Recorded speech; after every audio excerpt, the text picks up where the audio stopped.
Welcome to Your Texas Land, a place where we dive deep into all things related to land in Texas. Each episode, we explore topics that might affect you as a landowner here in Texas. I'm your host, Mark Hefner, Director of Landowner Services here at Plateau Land and Wildlife Management. Today, I'm joined by Tara Chapman of Two Hives Hunting. We're going to share an overview of Tara and her history, an introduction to beekeeping, and how we can utilize beekeeping to transition to wildlife management. Thank you for joining us today, Tara. Thank you. I'm happy to be here. Great. We're going to get started. I'd love to hear a little bit about how it all began for you, your history, and about the company as well. Yeah, so I own Two Hives Honey. As you know, but others listening may not, we are a honey and beekeeping company just east of Austin. We are in our 9th year, almost hitting that decade point. Yay, small business. I know it's been a lot of work.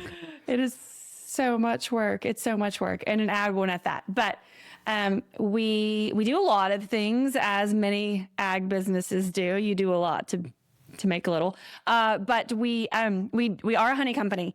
So we are beekeepers. Everyone on staff's a beekeeper. We do care for bees to produce honey, and you can find us at stores all over Austin and beyond. And then we do beekeeping services. So we take care of bees for folks that have an interest. A lot of times it's for an ag valuation, which I'm sure we'll get into. But we also have some guys and gals that just really love bees and want bees in their backyard. And then we do a lot of education and agritourism. And so we have a honey ranch, 5.5 acres just east of Austin city limits. And folks can come out and they can do tours, bring their families, tastings. We do honey harvest parties, and we teach beekeeping. Very cool. I know, and I don't forget how many years ago it was, I think Patrick Fresnick introduced us. And you came to the office, you sat at the old office building, and we started talking about how we can work together. And then we were at a very small little office complex off of 183. Was that where it all began, right there?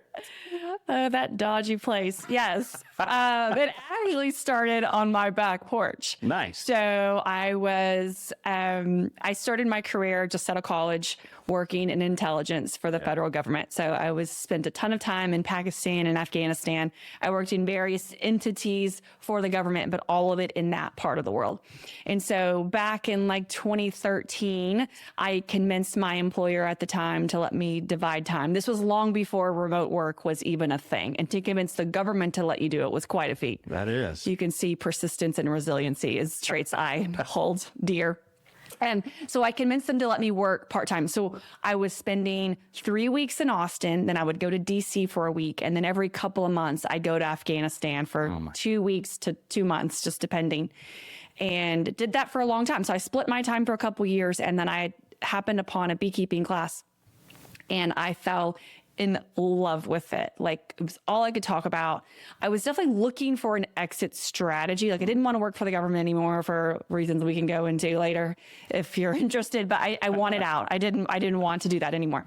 And so I had been interviewing for a bunch of jobs at a bunch of tech companies, and the thought of going from Intel to sitting at a desk all day has wanted me to put a stick in my eye. Sure. And so I thought, I'm going to start a honey company, which is really naive and quite ridiculous when you think about it now. But here we are. I started a honey company. So I started these bees, and, with beekeeping, you don't actually get a harvest usually until year 2. Even if you're a really good beekeeper, oftentimes it just doesn't happen.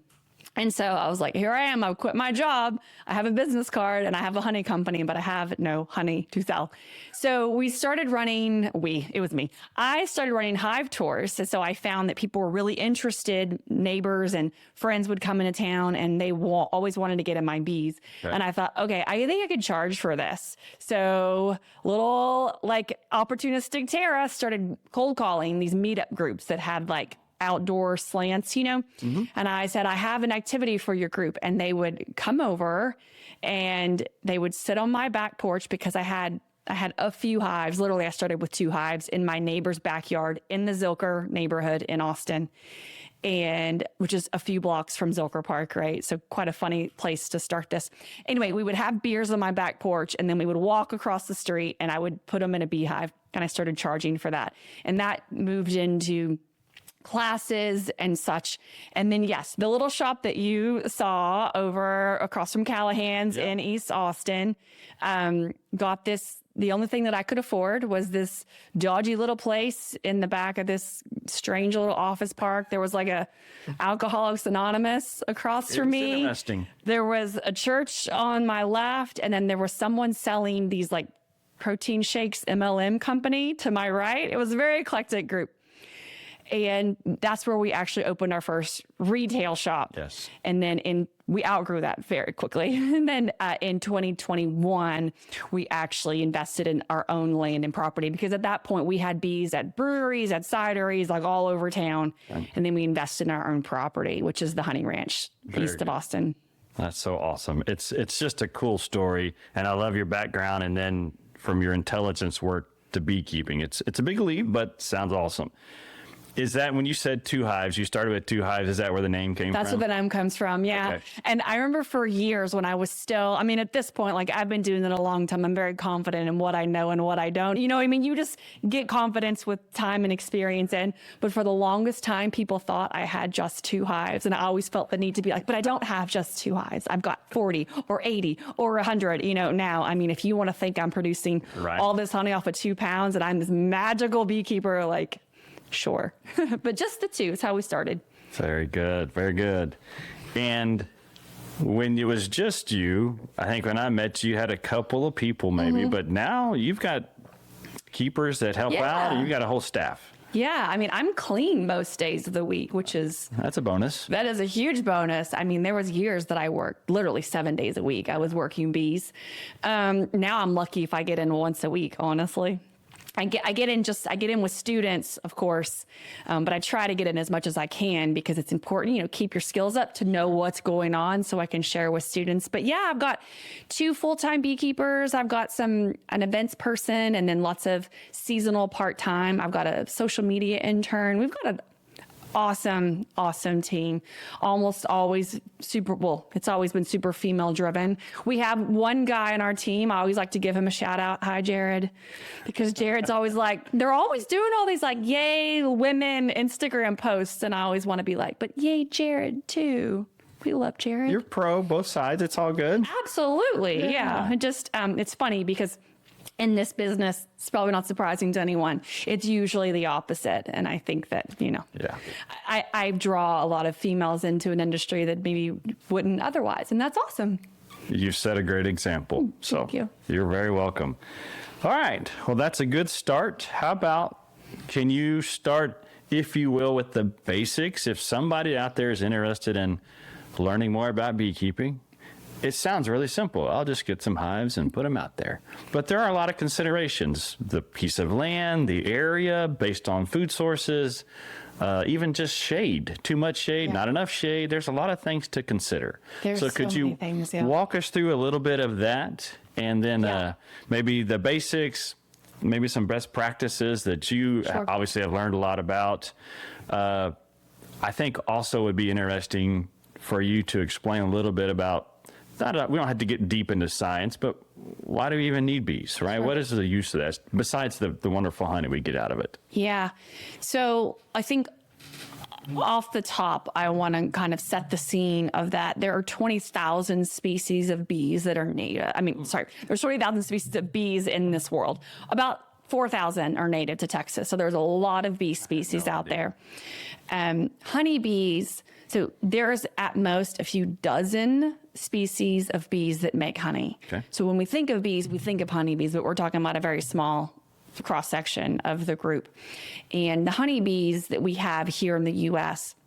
are actually not native. So they were brought here in the 1600s. Okay. Native Americans called them the white man's fly. They'd never seen them before. But there's thousands of species of bees that are native. I think that's just kind of important for people to understand. So when we're talking about beekeeping, it is a non-native species, but it's like any livestock, right? I mean, horses aren't native here either. And so there's things to think about there. But I just like to set that scene and make sure people understand, when you're getting into beekeeping, you're talking about basically an agriculture endeavor, no matter if you're doing 2 hives or you're doing 200. Sure. And with all ag, there are some challenges. I get flack for this sometimes, but I will argue till I'm blue in the face that beekeeping is the trickiest ag endeavor out there for a lot of reasons. I mean, we're not talking about putting chickens out right now. I don't mean to dissuade anybody. Sure. I've had chickens. They're also just annoying in my humble opinion. I'd much rather do bees. But it is. We come across so many folks that they bought a hive and they put bees in it, and then they kind of thought, okay, now I'll walk away, and then this magical honey is going to come flowing out and end up on my dinner table, right? Doesn't work that way. Honeybees are what's called a superorganism. You reach back into your 8th grade science class, and they're specifically called a eusocial superorganism. What that means is that you can't think of the bee as the organism. It's the colony itself is the organism. And with that comes an incredible amount of nuance. You're talking about tens of thousands of bees that have no verbal communication skills, but must rely on one another to survive. And they do that through pheromones. There's dozens of pheromones in a colony at any given point. Okay. And so I'm just trying to lay out the incredible, you've got one bee, the queen, whose job it is to lay eggs. And so you're talking about a very, in some ways, such a hardy, resilient system, but also a very delicate system. Mm-hmm.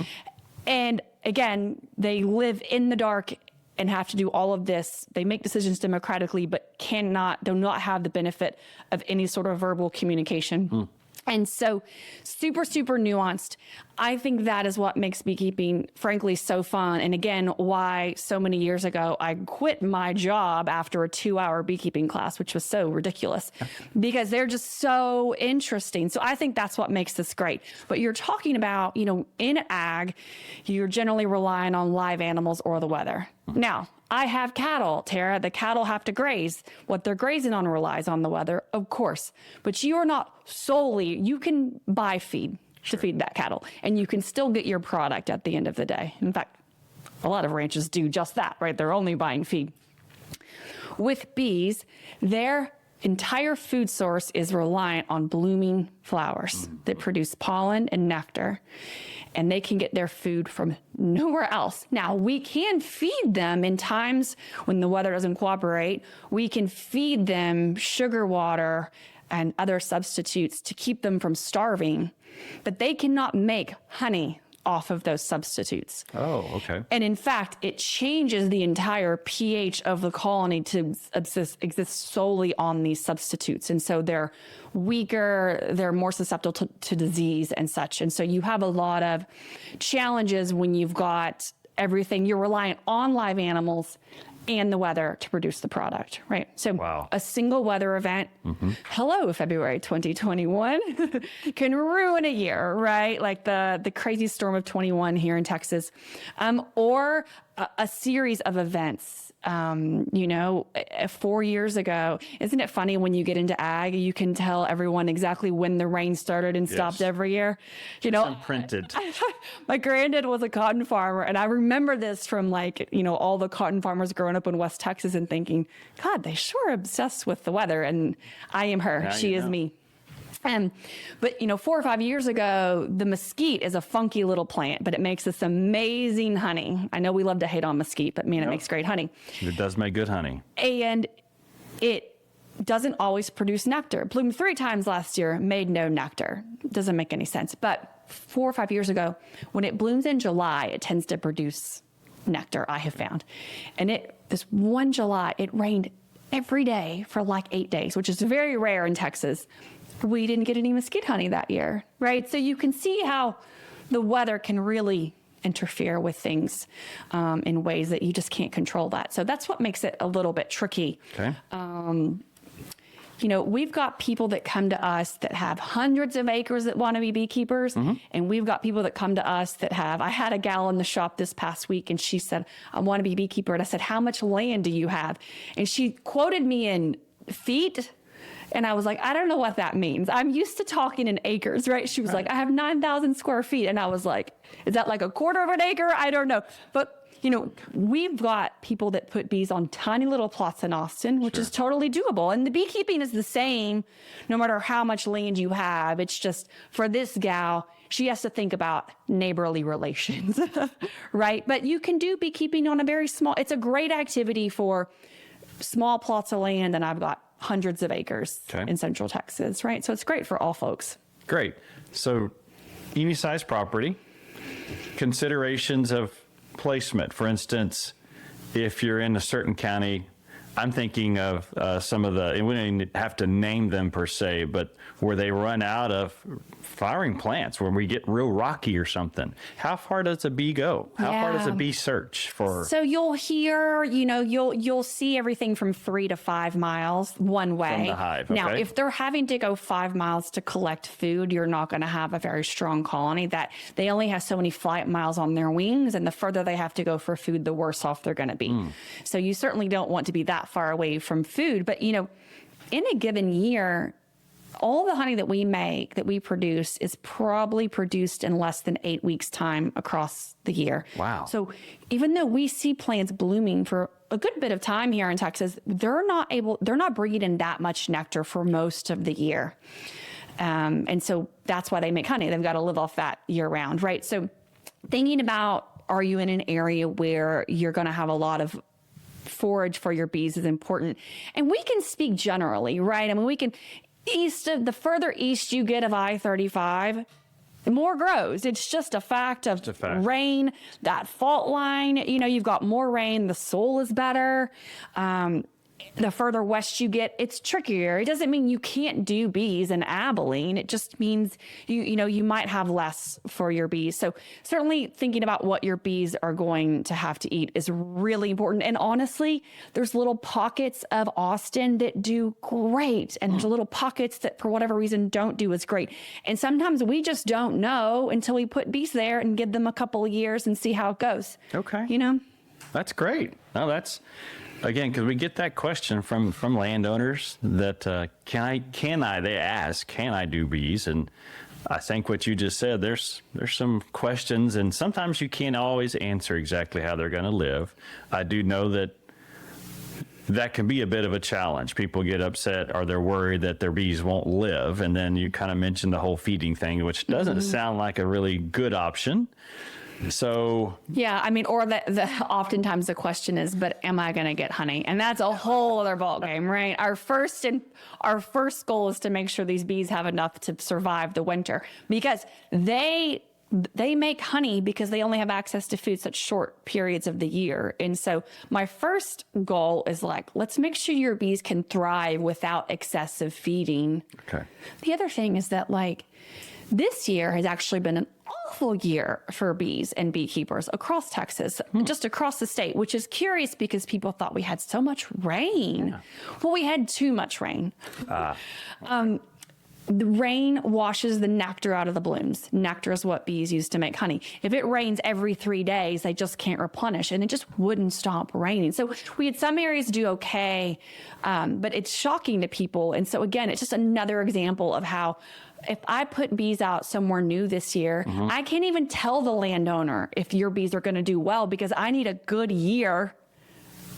You know what I mean? I need a year in which they have a chance at building those honey stores to even say. So it's real tricky, which is why finding someone knowledgeable to help you is so important, because of the nuance and the amount of learning. I mean, I always tell people to be a beekeeper and to be a good beekeeper is entering into a lifelong contract of learning. You're just always, when I say we, I mean the collective world of science is always learning. Yes. Usually, I wrote a book that comes out in a few weeks on beekeeping, and I had to edit it twice within 6 months. It was on its way to the printer, and I was I need to make a change, because there was developments in science that if my book went to the printer without that, it could reflect really badly. For example, there's a pest called varroa mite that has never been found in Australia, and that's been kind of regarded as the one place in the world where there's bees, but there's no varroa.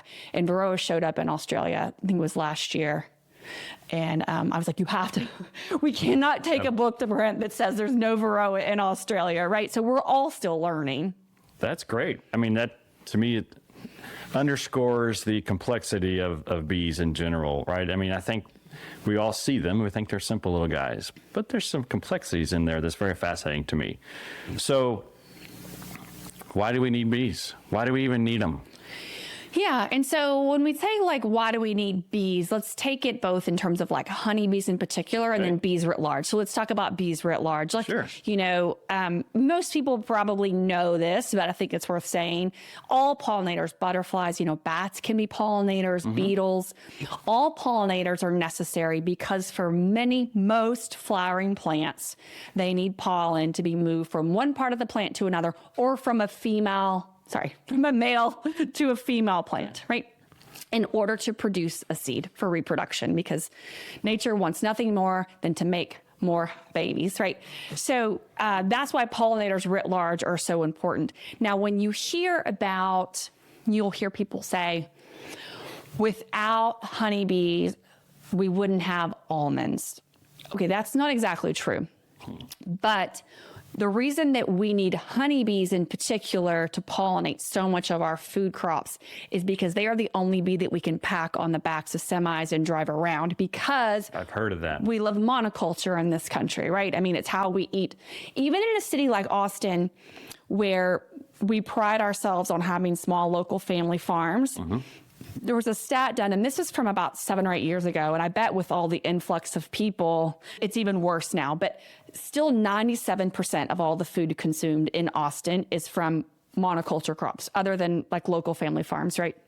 And so in order to grow thousands and thousands of a crop like an almond, you don't need honeybees to do that. Bumblebees, other bee species can do that. But there's not enough bees occurring in nature naturally, right? So you have to truck bees in. And other bee species that are native here don't live in big colonies and can't be driven around, but honeybees can. So that's why they're so important to our food system. Like every day you're eating dozens of things that were put there by bees. Even like, think about the cattle and the dairy industries, right? Alfalfa, pollinated by bees, fed to cattle, right? And so super, super important. Everything from your coffee to chocolate to obviously all the fruits and vegetables you eat. So that's why they're so important to our food systems. And that same idea applies to our backyard gardens, right? You need pollination. We don't want to be in places in China, they're literally pollinating with little Q-tips. Wow. They're developing like little robotic bees that can pollinate because there's certain areas that just have no bees. No bees. I think a lot of people are aware of that. And that's some of the conversations that even I have with landowners. They're interested in bees and their impact, or they're concerned that they don't see bees. So it's an important topic. So let's talk a little bit. If you were talking with a landowner or somebody, actually doesn't have to be a landowner per se, just somebody interested in bees, what advice could you give a new person? And then what would you tell them maybe to be careful for or to consider as they're embarking on their new beekeeping journey?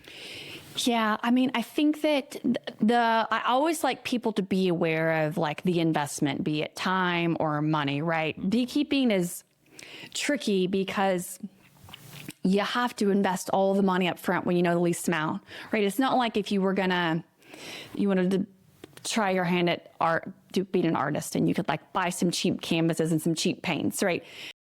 You're really not a beekeeper until you got the bees. And the most expensive part is the bees. And so I want people to understand kind of the investment up front and know that in terms of time, it's actually not that much time. This is not something that you're checking or inspecting every day or even every week. Okay. I mean, once they're established, we recommend once every 2 to 3 weeks, no more, unless there's a problem you're monitoring. So you're talking about a few hours every couple of weeks, depending on how many hives you had. But really, where the time comes in is the learning, right? You go out and you look and you're like, I don't know what the heck is happening. What am I seeing? What are we doing, right?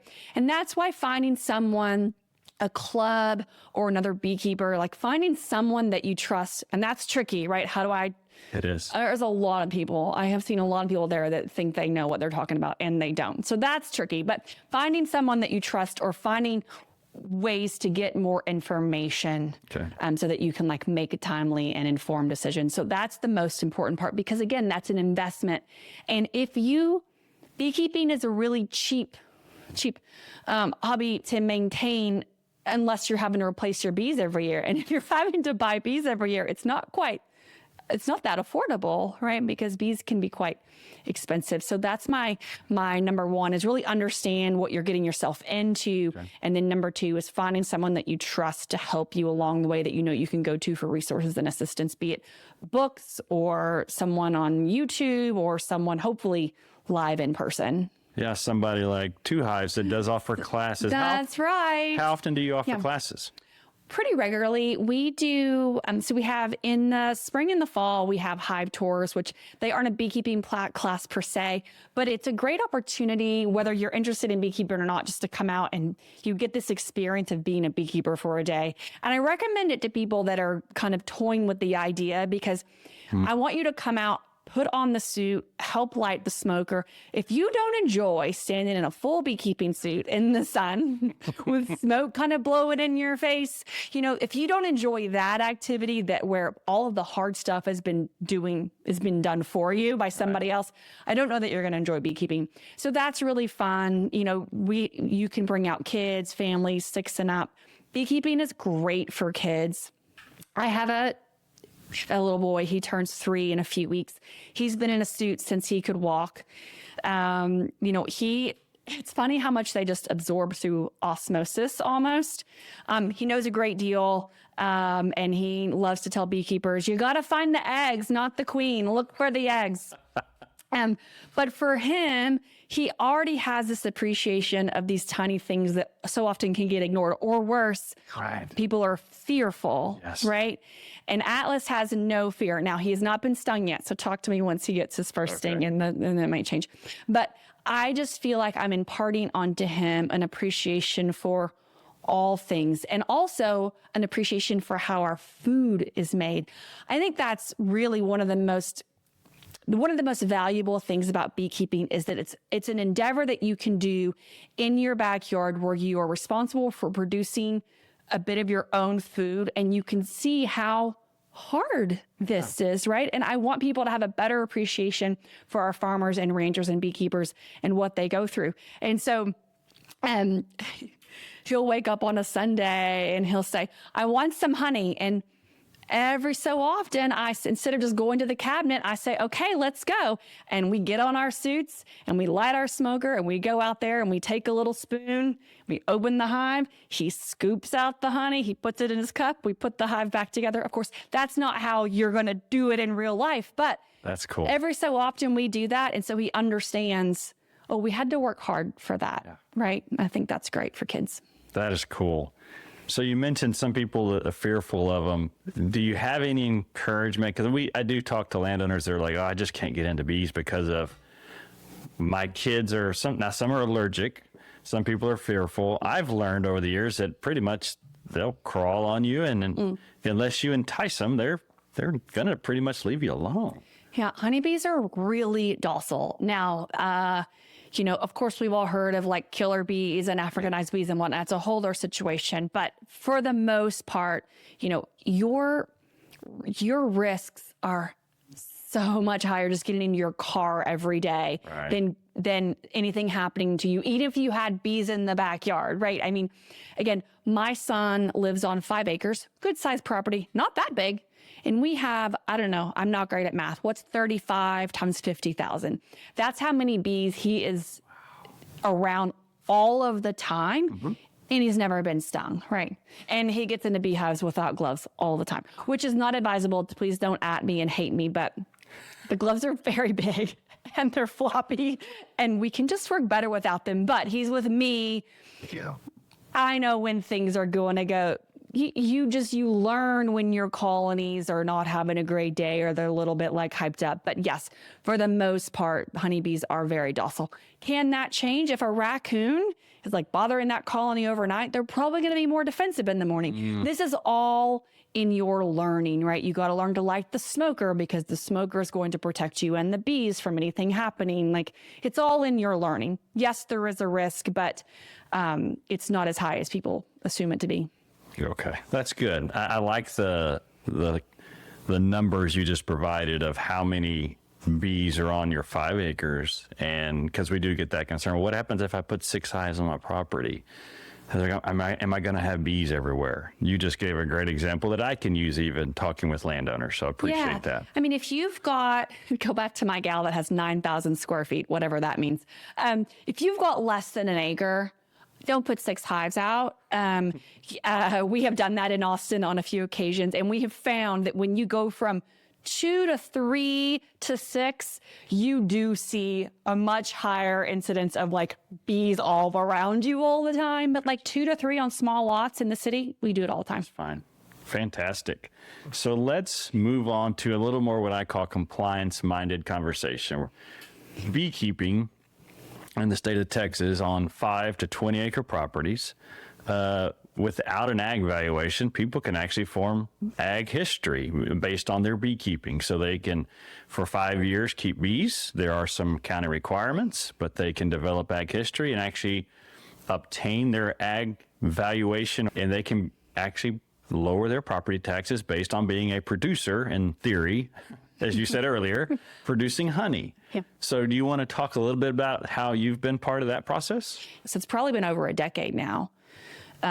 Since the law was changed to allow for beekeeping. Yeah, and the state law is 5 to 20 acres, not including your homestead. And then it's written so that each county gets to kind of interpret the law and decide your density, meaning how many hives you have to have.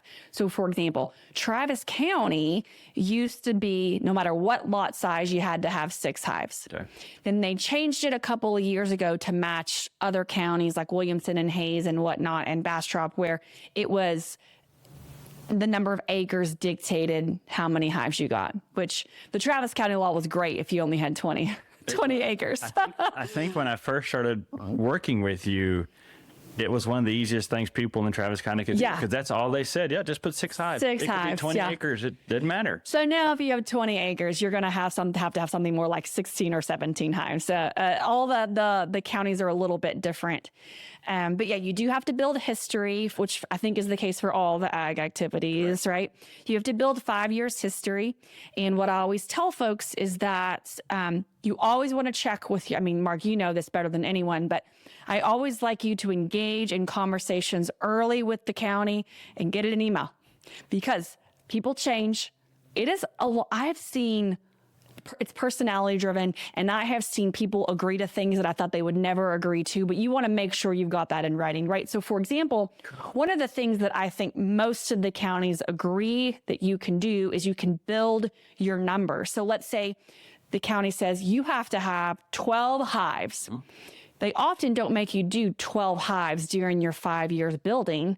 You can start with 2 or 3 and build over time. Or I have seen some counties agree that if you bought your bees and your hives this year and you planted something and you documented it, but you're not going to get the bees till next year, we'll count this year for you. So engaging with the counties early and figuring out like what you can do to count. You just want to make sure that you're not losing any years, right? And and what will they count and what will they not? And again, get that in writing, because things change, people change, and you just want to know that you're covered. It's a good point. For the listeners, depending on your county, you should go and sometimes it's on their website. Sometimes it requires a call to find out, like you said, how many. I think they almost all start, if you have 5 acres, they have a base of 6. Yes. But it's like for every additional 2 acres, you have to add another hive. Yes. Those are some of the basic guidelines, but it's a great point. Go and consult with the appraisal district. Of course, they're more than welcome to call somebody at Plateau. We will help.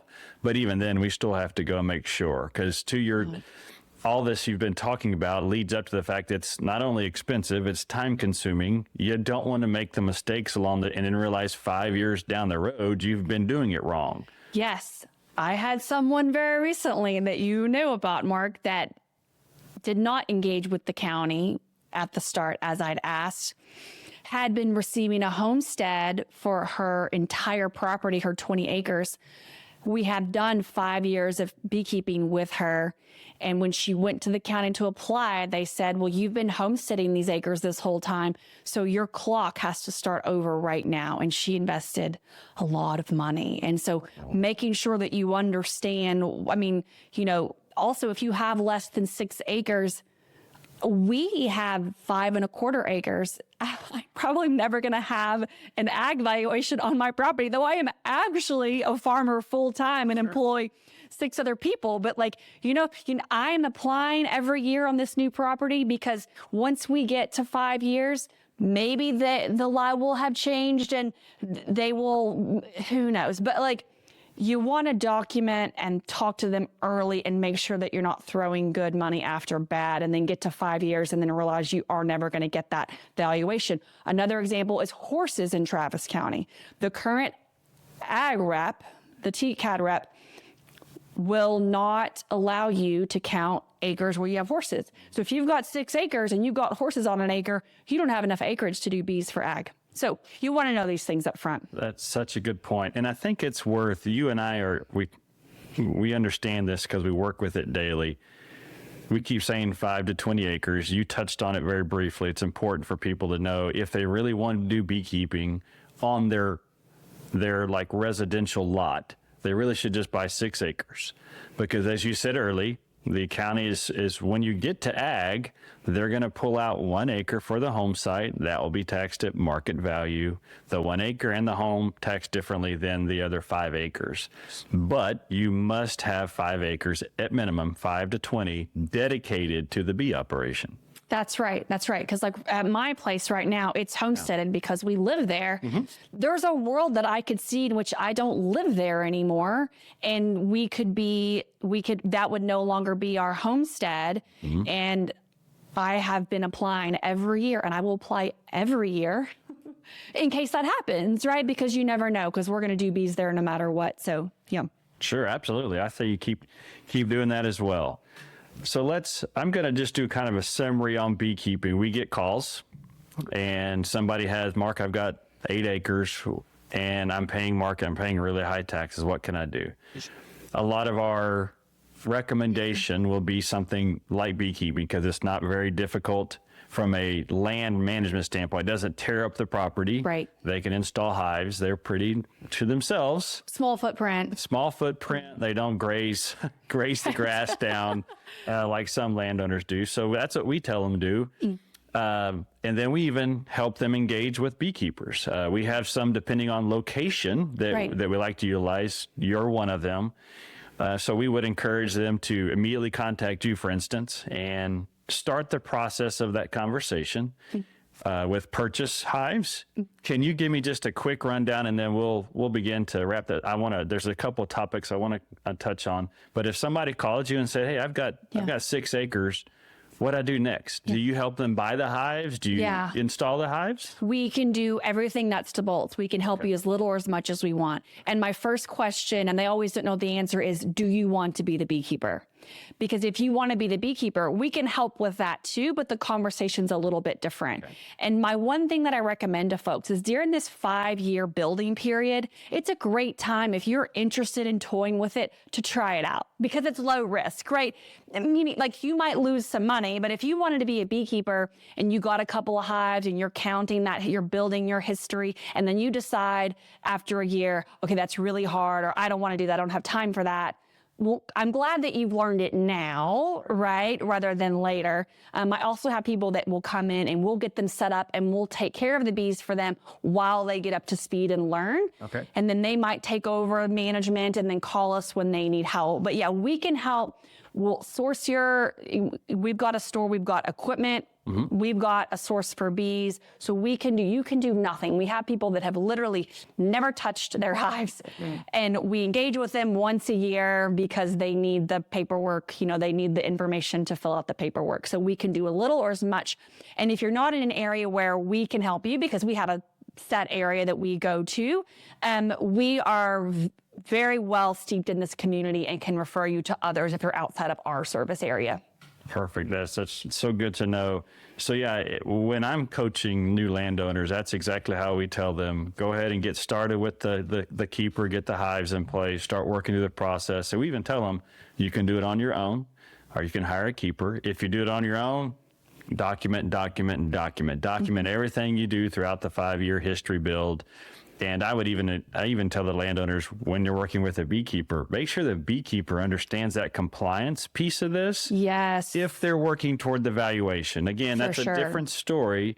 If they just want to learn how to keep bees, that's great. For sure. But if we're talking about property taxes and developing ag history and applying for ag, there is that compliance aspect. So it sounds like you've got that pretty much down. Yeah, and my cautionary tale to folks is if you're going to engage a beekeeper and you're paying that beekeeper, well, whether you're paying them or not, I mean, we could get into that's a whole other story, but if you're engaging with the beekeeper and you're relying on them for this very critical part of like how much you could save thousands of dollars, or you could not be in compliance and have to pay back taxes, right? So it's really important that you know and you trust them.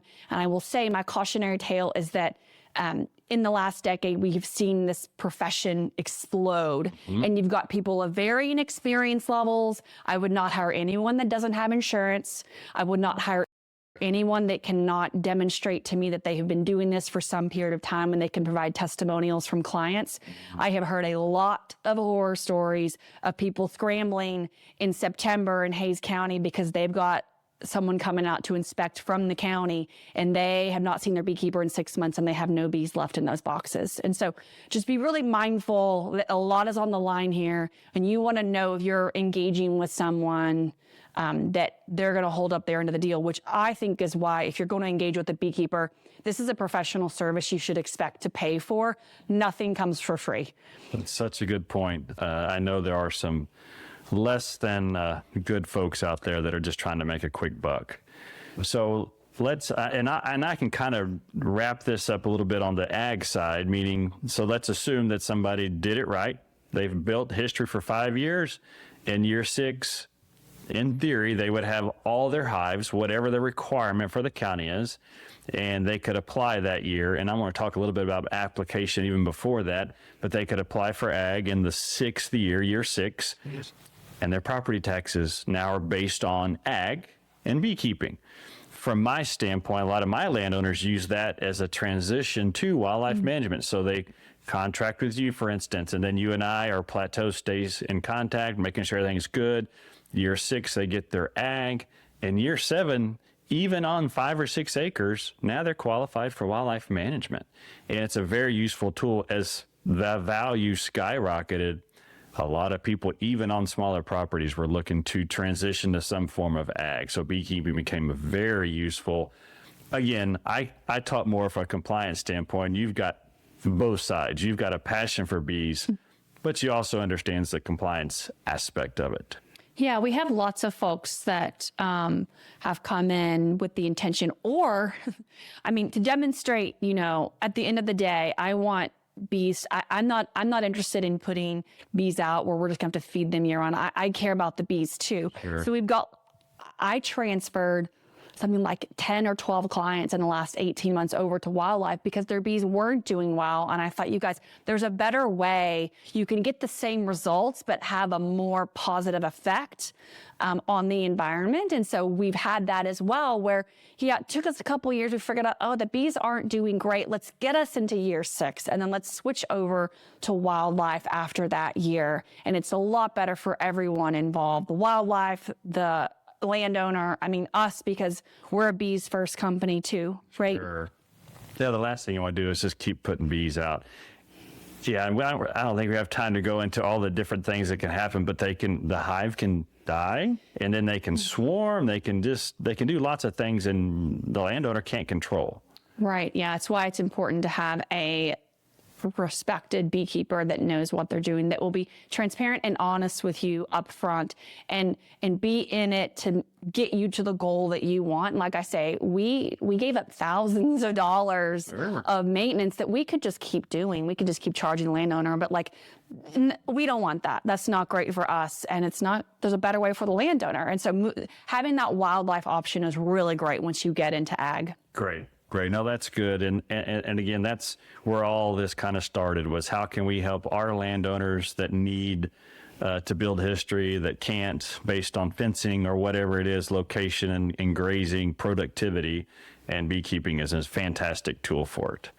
All right. Well, let's talk about a couple of things that I'd like to touch on. We've got an event coming up. It's a Plateau and Two Hives event. Do you want to touch on that? Yeah. So on November 14th at our place, so Two Hives Honey. Yeah, it is just east of Austin, east of Decker Lake. If you're familiar, you can look us up, Two Hives Honey, on Google Maps. We're literally just about 20 minutes east of downtown Austin. So on November 14th, we are going to join forces. We've done this in the past. I'm excited to do it again, where basically we're presenting what we've talked about here, but in more in-depth info session for folks that are ready to get started. So I'll be talking about more of the ins and outs of like how to decide, is this something that I want to do myself, or is this something I want to get help for? If I am going to get help, how do I find someone? What questions should I be asking? What should I be expecting from that beekeeper? Sure. And then, of course, some conversations about working with the county, some best practices. So that's what we'll be doing there. Absolutely. Yeah, we're looking forward to that as well. We'll be able to talk a little more about wildlife management, the transition to it, lots of good stuff to come. And then early in the year, TBD on the date, we'll do one. So we're east of Austin, so covering that side of the world. Yep. And then we'll do one here out Plateau and Dripping, so we can cover this part of the world. But it will be in the early spring, so that's still enough time to make 2025 count, if that's something that you want to do for your perfect. history. That's excellent. Thank you for bringing that up. And then you mentioned the book earlier. Yeah. Let's talk a little bit, or at least let people see what it looks like. Yeah. So this is a beekeeping book written by me. It comes out in a few weeks. You can pre-order on my website. You'll find it at bookstores around town in November. But yeah, it is a beekeeping book, a how-to. I'm very proud of it. We spent the last, I started this in 2021. I'm very excited about this. You know, I'm not the only beekeeping book out there, I will tell you that. But in my almost decade of teaching, I had some, I was dissatisfied with a lot of the books out there. They tend to come in one of two categories. Not all, but generally speaking, you've got the heavy, dense reference book, right? That's great for someone that's been in beekeeping a while. Sure. If you're brand new, it is not approachable, and you're not going to, it's real hard, right? And then you've got the second half, which is like the fluff, right? Beautiful book, lots of photos, but not a lot of substance. And I thought, can we not be nuanced and also have fun? And so it is not light on substance. It's got something like a 30-page index in the back. I mean, it is very heavy on substance, and it is good for anyone, no matter where you are, what climate. I took an approach that we don't often see, where I'm going to teach you beekeeping is the same no matter where you are. What is different is the availability of resources. And resources, meaning nectar and pollen, are available at different times in Texas versus California, Michigan, Florida, or Australia. This book talks to you no matter where you are, but it also, I hired this illustrator because I wanted to have fun too. So it's got lots of just straight illustrations, but then it also has lots of fun illustrations as well. And what I did is I put her in a beekeeping class, and I said, I want you to tell me what struck you as fun or funny, because it's been a while since I was in her shoes, right? And so you've got like a honeybee twerking to demonstrate a waggle dance, which is this little dance that they do. And so you've got the Lord's Supper, but with bees, Queen as our Jesus, down to Judas with the knife at his back when we talk about nutrition, and on the table is all the macronutrients that bees use for food. But anyway, it's very, very fun. And so I hope people enjoy it. And it's great for newbies. Lots of fun stories from, going from the CIA to beekeeping as well. And that's just an interesting story of its own right there. So the last thing I would like to do is, how do people find you? Are you on social media? Yes. So I'm at Two Hives on Instagram and on Facebook. Spell out the two. If you ever start a business, don't put a number in your name till the day that you die. You're going to have to say, spell out the two. So at Two Hives on both of those. And then our website is twohiveshoney.com. Very cool. All right. Well, I think that's a wrap on today's episode of Your Texas Land. We hope everyone enjoyed learning more about beekeeping. And of course, thanks to Tara and her Two Hives Honey Company. And they're just still growing and involved in the community as well. We're looking forward to the event coming up. Thank you, Tara, for joining us today. Thank you so much. And until next time, keep being an advocate for Texas land. Thanks for listening.